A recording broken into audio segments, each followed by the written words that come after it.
Yo, how's it going, everybody? It's MacklinGaming. I gotta be honest with you, I am in a deep black hole of depression after finishing Persona 5 Royal.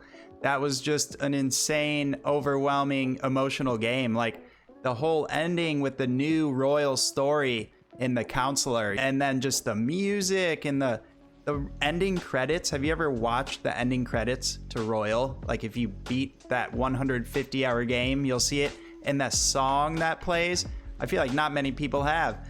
So if you have beaten it, what a song at the end of that game, and the art that scrolls by, like the concept art of all the characters in the game, it's just overwhelming. So like, that was such a crazy game for me. So I had to move on and recover from that Persona 5 Royal hole, and I looked around and saw that a big release was coming up. Hollow Knight Silksong, maybe the biggest indie game like ever hyped up, because it has been missing for years, like 6 to 7 years. And these guys were just like, hey, it's fine. We've just been enjoying making the game. They came out in an interview. We've been enjoying making this game. That's why it took so long. So it's so funny, like, you know, there was no problems with the development. Either way, it was such a mythical, legendary game. Like, when is it coming out? Is the development even happening? And so here it is, Hollow Knight Silksong on Friday, and I've never played the original Hollow Knight. So that was the game that I had to pick up and start playing on my Switch.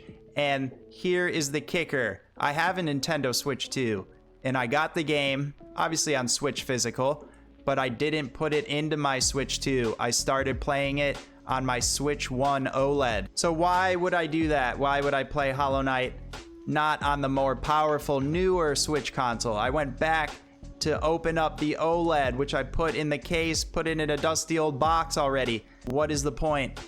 Hollow Knight looks insanely good on the OLED screen, and it only runs at 720p resolution. So when you have the 720p OLED screen of the Switch 1, it fills every pixel up perfectly. It's a perfect match, so you don't get that blurry look to it.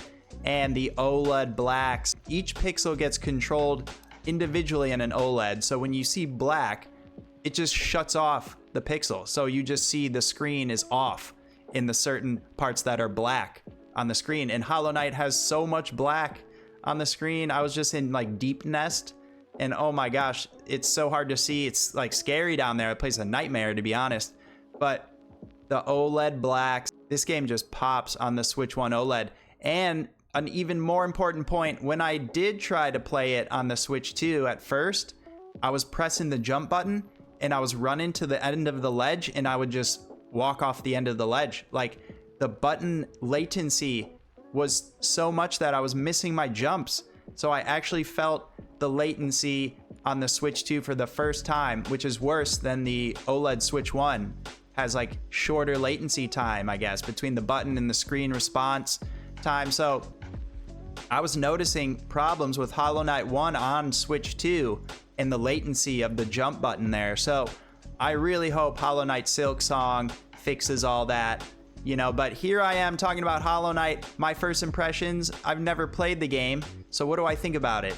Well, first of all, it's a Metroidvania, and I've played, you know, Prince of Persia Lost Crown, Metroid Dread, I've played Castlevania Harmony of Dissonance, among others, right? And I love those games, but Metroidvanias are not my favorite.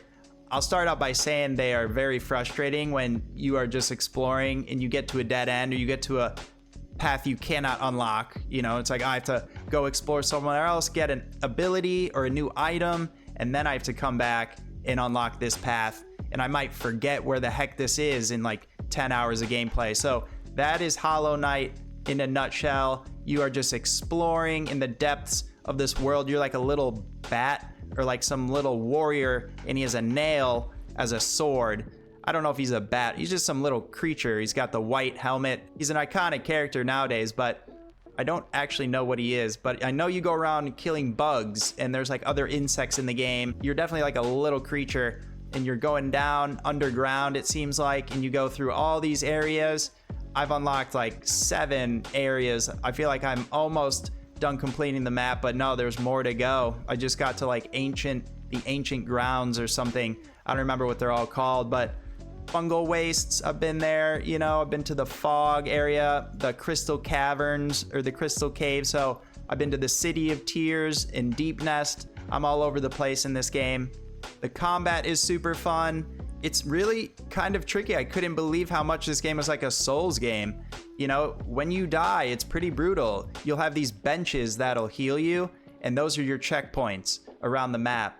And so when you die, you head back to the bench, and that could be super far from where you were at. So that is a headache. It's super frustrating to do the run backs in this game. Feels like an old Dark Souls game where you die at the boss and it's like, oh man, I respawned so far back. And so you have to go all the way back. But when you get there in Hollow Knight, you have to kill this little ghost, like of your past self. And when you do that, you get all of your Geo back.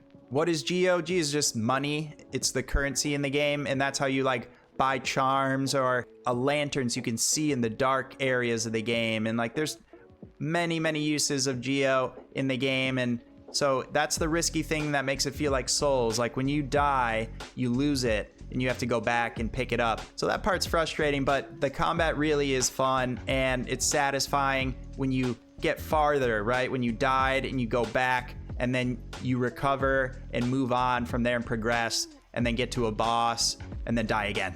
And then you got to go back, and once you learn the boss's, you know, rhythms and then you defeat the boss, it's super satisfying. It's that Souls-like experience, but it's here in a Metroidvania game.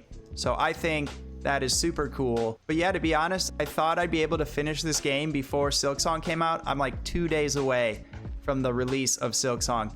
And I don't know, I put in almost 20 hours in Hollow Knight 1, and I don't think I'm gonna do it because I'm lost. I'm exploring all over the map and I just don't know where to go. So there's another thing where there's just no like quest marker. There's no marker that says this is the next point that you have to be at. There's some little map markers that give you items of interest, like points of interest, you know, like benches to rest at. There's a fast travel system, so it might show you that.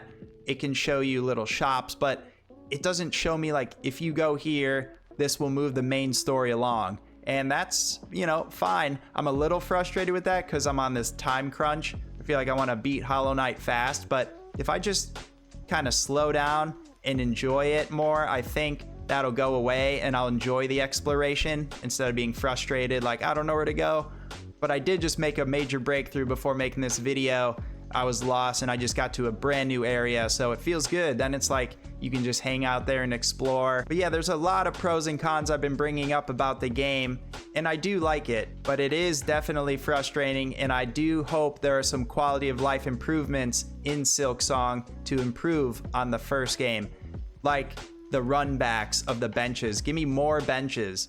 You know, there's not enough. And hopefully they'll also fix latency on the Switch 2. Maybe they noticed that, or they've heard that the system has different latency from the first game, and I hope they figure out a way to make it really smooth. Like you press it and instantaneously they jump and stuff like that. So, because I want to play Silksong on my Switch 2. I have an OLED TV, so when I can play this game in like 4K, 60 FPS on an OLED, it's gonna be sick. I cannot wait. But for me, I'm brand new to Hollow Knight, and I say I like it. It's fun, and I'm enjoying it. It is frustrating, but I do enjoy it. I don't love it. I'm not obsessed yet. We'll see, though. I don't know much about the lore. I still need to, like, beat the first game and figure out what's going on. But what about you guys? Have you played Hollow Knight 1? Or are you trying to cram it just like me before Silksong comes out? Because this is a legendary game that you don't want to, like, miss out on the release of, but hey, if it takes me a little bit longer, I'll get Silksong and I'll just wait to play it a couple of days. But you guys better believe I will be making a video about Silksong on the channel, if not even live streaming it. So be there for that. Hit the like button. Also, I really appreciate when you guys subscribe. So I love to see new people coming in to the channel. Hit that subscribe button. I will see you guys next time. Peace.